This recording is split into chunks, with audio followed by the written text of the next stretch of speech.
दोस्तों आप देख रहे हैं टैग इंस्पायर।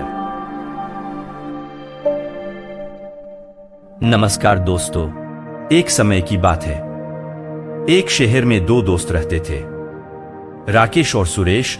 वो दोनों एक ही जगह काम भी किया करते थे। एक दिन राकेश एक पेड़ के नीचे बहुत ही चिंता में बैठा था। वहीं से सुरेश अपने घर को जा रहा था। तभी उसने देखा कि राकेश अकेला बैठा है और कुछ परेशान सा दिखाई दे रहा है। सुरेश वहां रुका और राकेश के पास गया और बोला, भाई राकेश, आज क्या हुआ? अकेले बैठे क्या सोच रहे हो? राकेश ने कहा, यार सुरेश, मैं बड़ी चिंता में हूं। मेरे दिमाग से पुराने मेरे ख्याल मेरा पीछा नहीं छोड़ रहे हैं। मानो मेरे दिमाग में जैसे बस ही गए हो। तब सुरेश ने उससे कहा, दोस्त, मैं तुम्हें एक सन्यासी का आश्रम बताता हूं। तुम वहां जाओ, मुझे लगता है तुम्हारी परेशानी वहां ठीक हो सकती है। सुरेश ने उसे उस सन्यासी का पता दिया और कहा वहां जाके उनसे मिल लेना। अगले दिन राकेश वहां आश्रम में गया और देखा वहां का वातावरण बहुत शांत था। चारों तरफ हरे हरे पेड़ और बगीचे थे और एक सन्यासी ध्यान में बैठा हुआ था। वो उस सन्यासी के पास गया और पास जाकर बैठ गया। कुछ देर बाद सन्यासी अपने ध्यान से उठा और राकेश से पूछा, बोलो तुम यहां क्यों आए हो? राकेश ने अपनी सारी परेशानी उनको बताई। सन्यासी उसे सुनने के बाद वहां से उठकर आश्रम में बनी एक झोपड़ी में चला गया। राकेश हैरान होकर सोचने लगा कि ये सन्यासी बिना मुझे कुछ बोले क्यों और कहां चले गए।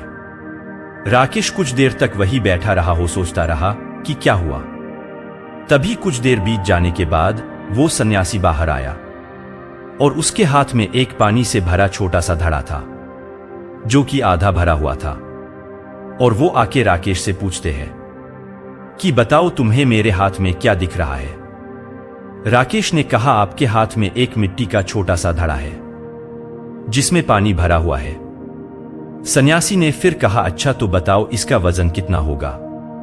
तो राकेश ने कहा, मैं सही सही तो नहीं बता सकता, लेकिन इस घड़े का वजन बहुत कम है।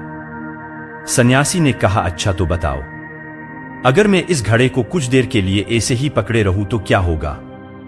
तो राकेश ने कहा, कुछ भी नहीं होगा।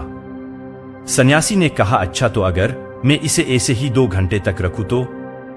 तब राकेश ने कहा, आपके हाथों में दर्द होना शुरू हो जाएगा। तब फिर सन्यासी ने कहा, अच्छा अगर मैं ऐसे ही पूरे दिन रखूं तो?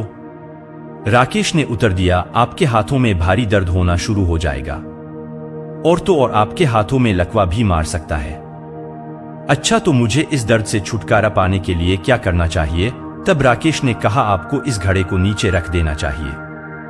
तब सन्यासी बोले, इसी तरह अगर तुम अपनी चिंताओं को और अपने पुराने विचारों को अपने दिमाग से नहीं हटाओगे तो ये तुम्हें ऐसे ही अंदर नुकसान पहुंचाते रहेंगे। जो बीत गया है उसके चक्कर में अपने आज को क्यों बर्बाद कर रहे हो?